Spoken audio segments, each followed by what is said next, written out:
နာဂတ်ကာလတွင်လူချမ်းသာများအတွက်ပြေးလွှားခြင်းသည်တရားမဝင်သောအပြုအမူတစ်ခုဖြစ်လာခဲ့သည်ထိုအချက်ကိုသတိရမိသည်နှင့်ချက်သည်သူ၏ခြေလမ်းများကိုချက်ချင်းနှိကွေးလိုက်သည်သို့မှသာပတ်ဝန်းကျင်ရှိလူများကသူ့ကိုလူစင်းရဲတအုပ်ဟုအထင်မှားစေရန်ဖြစ်သည်မိမိ၏စင်းရဲနှံပါမှုကိုဖုံးကွယ်ရန်အတွက်ချက်သည်ကျင်ငါးပွင့်အဆင့်ရှိဟိုတယ်တစ်ခုသို့တိုက်ရိုက်ဝင်ရောက်သွားပြီးဘာစကားမှမပြောဘဲဈေးကြီးဆုံးအခန်းကိုယူလိုက်သည်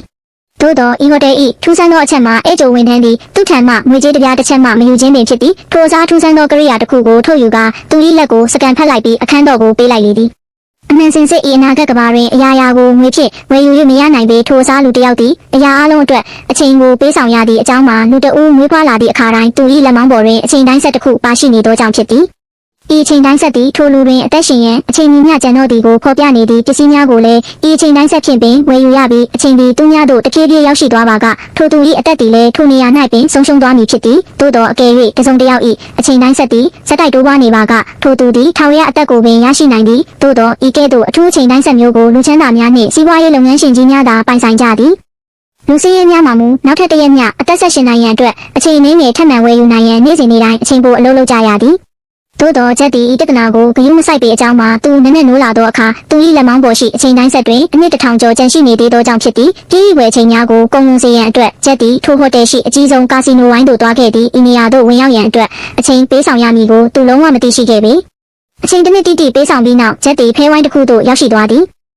ဤနေရာတွင်ရှိနေသောသူများသည်အလွန်ချမ်းသာကြသူများဖြစ်ပြီးအချိန်များကိုစိုးရိမ်ပူပန်မှုမရှိဘဲလောင်းကျစ်အဖြစ်သုံးစွဲနေကြသည်မှာနားလည်ရန်မခက်ခဲလာပေ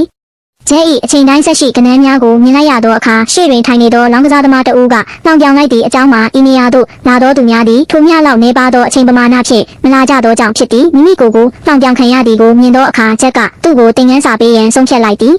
ဖဲချက်များကိုစစ်ဆေးပြီးနောက်ချက်သည်ယူသွတ်သောခြေလမ်းတစ်ခုကိုလှမ်းလိုက်သည်ခဏချင်းတွင်မှပင်သူသည်စပွဲပေါ်၌အချိန်အနှစ်1000ကိုလောင်းကျစ်အဖြစ်တင်လိုက်ရာစပွဲပေါ်ရှိစုစုပေါင်းချိန်သည်အနှစ်6500အထိတိုးသွားလေသည်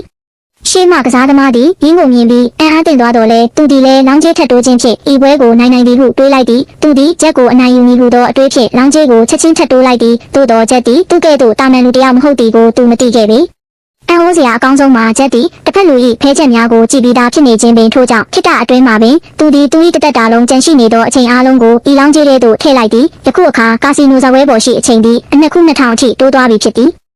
ကျဲ၏လောက်ရက်ကိုမြင်သောအခါရှေ့မှလူသည်သူ့ကိုထပ်မံနှောင်ရဲပြန်သည်သို့တော်ကျဲ၏မျက်လုံးထဲတွင်အနိုင်ရမည်ဟုသောယုံကြည်ချက်များပြည့်မြတ်နေပြီးဒီယူကငါ့ကိုဘလို့လူလို့ထင်နေတာလဲဟုစိတ်ထဲမှတွေးနေမိသည်ရှေ့မှလူမှမူချက်ကိုစိုက်ကြည့်နေစေဖြစ်သည်